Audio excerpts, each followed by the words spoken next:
नमस्कार दोस्तों, बहुत बहुत स्वागत है आपका हमारे चैनल एनसीईआरटी सॉल्यूशन 99 में। दोस्तों, इस क्लास में हम महत्वपूर्ण प्रश्नोत्तरी लेकर आए हैं जो आपकी आगे आने वाली परीक्षाएं एमपी पीजीटी टीजीटी और एनबीएस केवीएस किसी भी स्टेट की आप परीक्षा दे रहे हैं दोस्तों, सभी के लिए ये प्रश्नोत्तरी लाभकारी साबित होगी। तो दोस्तों स्टार्ट करते हैं इस प्रश्नोत्तरी को। तो देखते हैं दोस्तों प्रश्न क्रमांक 1 से। प्रश्न क्रमांक 1 में दोस्तों क्या पूछा है? प्रश्न क्रमांक पूछा गया है, इनमें से कौन सा रीतिकाल का नहीं है, कौन सा नाम रीतिकाल का नहीं है दोस्तों बताना है। तो ऑप्शन ए दिया अलंकृत काल, ऑप्शन बी दिया श्रृंगार काल, ऑप्शन सी दिया दोस्तों पूर्व मध्यकाल और ऑप्शन डी दिया उत्तर मध्यकाल। तो दोस्तों अलंकृत काल, श्रृंगार काल और उत्तर मध्यकाल दोस्तों ये रीतिकाल के भेद है, जबकि पूर्व मध्यकाल जो दोस्तों भक्ति काल को कहा जाता है। दोस्तों पूर्व मध्यकाल भक्ति काल का भेद है, ना कि रीतिकाल का। दोस्तों इसका राइट आंसर सी है। हिंदी साहित्य के इतिहास ग्रंथ के लेखक कौन है? दोस्तों हिंदी साहित्य का इतिहास आचार्य रामचंद्र शुक्ल द्वारा 1931 में लिखा गया। दोस्तों सबसे प्रामाणिक जो है इतिहास माना जाता है आचार्य रामचंद्र शुक्ल का। दोस्तों प्रश्न क्रमांक 3 देखते हैं दोस्तों, शिव सिंह सरोज नामक कृति किस लेखक की है? दोस्तों शिव सिंह सरोज नामक कृति के लेखक दोस्तों शिव सिंह सेंगर है। इसका राइट आंसर है दोस्तों। ये हिंदी साहित्य के इतिहास से संबंधित दोस्तों ये पुस्तक है। इसके बाद बल्लभाचार्य का संबंध किस मत से? दोस्तों बल्लभाचार्य का संबंध बताना है किस मत से। तो दोस्तों बल्लभाचार्य का संबंध पुष्टि संप्रदाय से है। इसके बाद दोस्तों साहित्य लहरी के कृतिकार कौन है? दोस्तों साहित्य लहरी की रचनाकार बताना है दोस्तों। तो साहित्य लहरी की जो रचना की थी दोस्तों सूर्यदास ने की थी। इन्होंने दोस्तों 3 ग्रंथ लिखे थे, सूरसागर, साहित्य लहरी और सूर सारावली। इसके बाद दोस्तों प्रश्न क्रमांक 6 देखते हैं, रसमंजरी इनमें से किस कवि की रचनी है? दोस्तों रसमंजरी के लेखक दोस्तों नंददास हैं।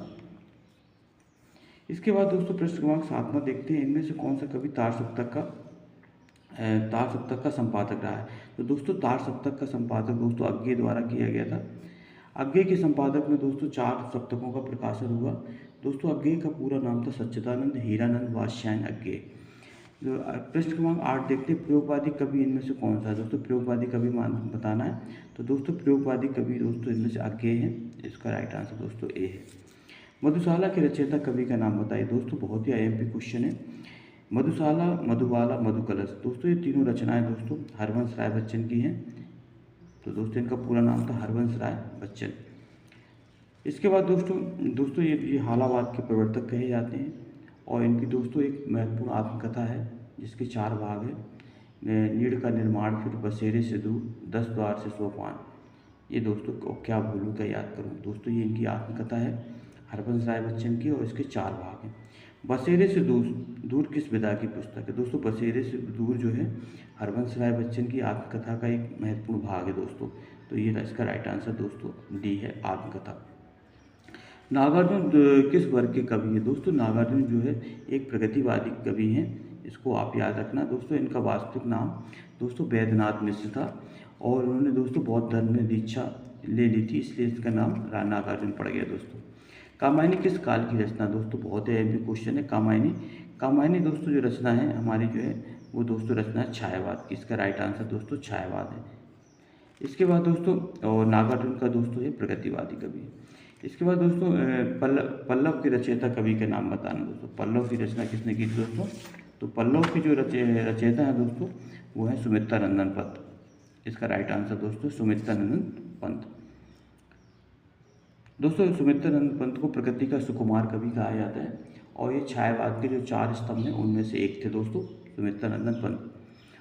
इसके बाद दोस्तों वेदना की कवित्री किसे कहा जाता है? दोस्तों वेदना की कवित्री जो है महादेव वर्मा को कहा जाता है। इन्हें आधुनिक युग की मीरा और छायावाद की दुर्गा के नाम से भी दोस्तों जाना जाता है। इसके बाद दोस्तों प्रश्न क्रमांक 15 देखते हैं। प्रश्न क्रमांक 15 में क्या पूछा है? प्रश्न क्रमांक 15 में पूछा मुझे तोड़ लेना बनमाली, उस पद पर देना तुम फेंक, मातृभूमि पर शीश चढ़ाने जिस पर जाएं वीर अनेक। दोस्तों ये बहुत महत्वपूर्ण कविता है और इस कविता के लेखक दोस्तों जो है माखनलाल चतुर्वेदी हैं। इसको आप याद रखें। इसके बाद दोस्तों निराला की साहित्य साधना के रचयिता कौन है? दोस्तों निराला की साहित्य साधना के रचयिता है दोस्तों रामविलास शर्मा है। इसके बाद दोस्तों प्रश्न क्रमांक इसके बाद पृष्ठ क्रमांक दोस्तों 21 देखते हैं। पृष्ठ क्रमांक 21 दोस्तों निम्नलिखित मुहावरों का सही अर्थ बताना है दोस्तों। तो मुहावरे दिए हैं, तो पहला दिया है दोस्तों डंके की चोट पर कहना। तो दोस्तों डंके की चोट पर कहना ये मुहावरा है दोस्तों, इसका अर्थ होता है स्पष्टता से कहना, किसी बात को साफ साफ साफ कहना। कलेजे पर पत्थर रखना, दोस्तों दूसरा मुहावरा दिया कलेजे पर पत्थर रखना। तो दोस्तों कलेजे पर पत्थर रखना मुहावरे का अर्थ होता है विपत्ति में धैर्य धारण करना, विपत्ति में धैर्य धारण करना। तीसरा दोस्तों मुहावरा देखते हैं औंधी खोपड़ी का होना। औंधी खोपड़ी का होना मुहावरे का अर्थ बताना दोस्तों। तो औंधी खोपड़ी का होना का अर्थ मुहावरे का अर्थ होता है दोस्तों मूर्ख होना। इसके बाद दोस्तों पृष्ठ क्रमांक 24 देखते हैं कूपमंडूक होना। कूपमंडूक होने का अर्थ होता है दोस्तों सीमित ज्ञान होना, किसी चीज़ का सीमित ज्ञान होना कूपमंडूक कहा जाता है। काला अक्षर भैंस बराबर का अर्थ बताना दोस्तों। काला अक्षर भैंस बराबर का अर्थ क्या होता है? तो दोस्तों काला अक्षर भैंस बराबर का अर्थ होता है दोस्तों निरक्षर होना या बिना पढ़ा लिखा होना। पृष्ठ क्रमांक 26 देखते हैं सर्वेश्वर दास सक्सेना किस शतक के कवि थे? तो दोस्तों सर्वेश्वर दास सक्सेना दोस्तों 30वें शतक के कवि थे।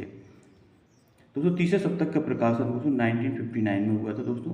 पहला शतक जो है 1943 1943 और दूसरा शतक का जो प्रकाशन था दोस्तों 1951 में हुआ था। ये भी आप याद रखेंगे। इस प्रकार दोस्तों पृष्ठ क्रमांक 27 देखते हैं। पृष्ठ क्रमांक 27 में क्या है दोस्तों? पृष्ठ क्रमांक 27 में पूछा गया है किस काव्यधारा को मार्क्सवाद किसका साहित्य संस्करण वाला?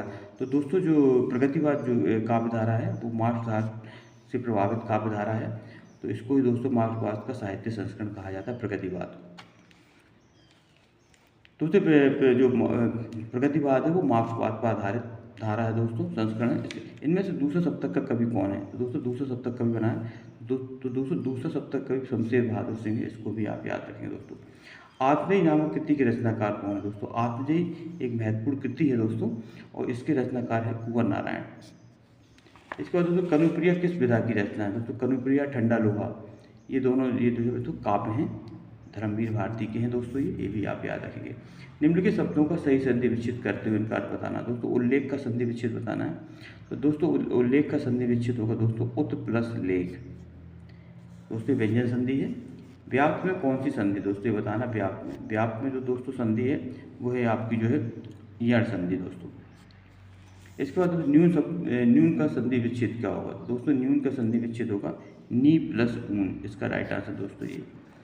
इसका पृष्ठ क्रमांक 14 देखिए हिंदी के काव्य भाषा परक समीक्षक का नाम बताना। दोस्तों हिंदी के काव्य भाषा परक समीक्षक कौन है? तो दोस्तों हिंदी के जो काव्य भाषा परक समीक्षक है दोस्तों वो है रामस्वरूप चतुर्वेदी। इसको आप याद रखें। अपभ्रंश का वाल्मीकि इनमें से दोस्तों किसको कहा जाता है? बहुत ही IMP क्वेश्चन दोस्तों, अक्सर TGT PGT और MP TET वर्ग 1 और वर्ग 2 की परीक्षाओं में अक्सर पूछे जाने वाला प्रश्न है दोस्तों। अपभ्रंश का वाल्मीकि दोस्तों स्वयंभू को कहा जाता है और अपभ्रंश का सुमेरु दोस्तों पुष्पदंत को कहा जाता है। तो दोस्तों इसको याद रखना है। अपभ्रंश का वाल्मीकि जो है स्वयंभू कहा जाता है दोस्तों। इनकी जो प्रमुख रचना है वो है पयमचर्यू। तो दोस्तों ये रामकथा पर आधारित काव्य है, इसको भी आप याद रखेंगे। पृष्ठ क्रमांक 36 देखते हैं दोस्तों इन मुसलमान हरिजन पे कोटिक हिंदू बारे, ये पंक्ति किस कवि की है? तो दोस्तों ये पंक्ति जो है भारतेंदु हरिश्चंद्र की है और ये पंक्ति उन्होंने रसखान के लिए कही थी दोस्तों। रामचरितमानस की रचना हुई थी दोस्तों। रामचरितमानस की रचना जो है संवत 1631 में हुई थी। इसको आप याद रखेंगे दोस्तों। इसके संबंध में दोस्तों एक दुआ है संवत 1631 करहूँ कथा हरिपत हर सीसा। तो दोस्तों संवत 1631 में रामचरितमानस का दोस्तों लिखना शुरू किया था तुलसीदास ने और प्रारंभ में दोस्तों से अयोध्या से स्टार्ट किया था। अवधि में रचित महाकाव्य कौन सा? दोस्तों अवधि में रचित महाकाव्य बताना। तो दोस्तों अवधि में रचित महाकाव्य दोस्तों कृष्णायन है, इसको भी आप याद रखें। जबकि रामायण दोस्तों संस्कृत भाषा में लिखा गया है और कामायनी दोस्तों खड़ी बोली में लिखा गया महाकाव्य है। दोस्तों कामायनी के रचनाकार दोस्तों जयशंकर प्रसाद हैं। रामचंद्रिका के रचयिता दोस्तों केशवदास हैं और रामायण के रचयिता दोस्तों वाल्मीकि हैं। इसके बाद टूटना कहानी के लेखक बताना कौन सा दोस्तों? टूटना कहानी के जो लेखक हैं वो है दोस्तों राजेंद्र यादव। बहुत महत्वपूर्ण कहानी है दोस्तों, इसके लेखक राजेंद्र यादव। पश्चिमी हिंदी का विकास हुआ था दोस्तों बताना। पश्चिमी हिंदी का विकास किससे हुआ? तो दोस्तों पश्चिमी हिंदी का जो विकास हुआ था वो हुआ था दोस्तों सौर सैनी अपभ्रंश से। तो दोस्तों इस प्रकार हमने 1 से लेके 40 तक के प्रश्नों को हल किया दोस्तों। आई होप यू आपको ये प्रश्न समझ में आया हो दोस्तों। हमें आशा है तो दोस्तों इसी तरह हम आपके लिए नई नई प्रश्नोत्तरी लेकर आते रहेंगे। दोस्तों आप हमारे चैनल में पहली बार दोस्तों विजिट किए हैं तो आप हमारे चैनल को सब्सक्राइब कर लें दोस्तों, लाइक कर दें और ज़्यादा से ज़्यादा लोगों को ये प्रश्नोत्तरी दोस्तों शेयर कर दें।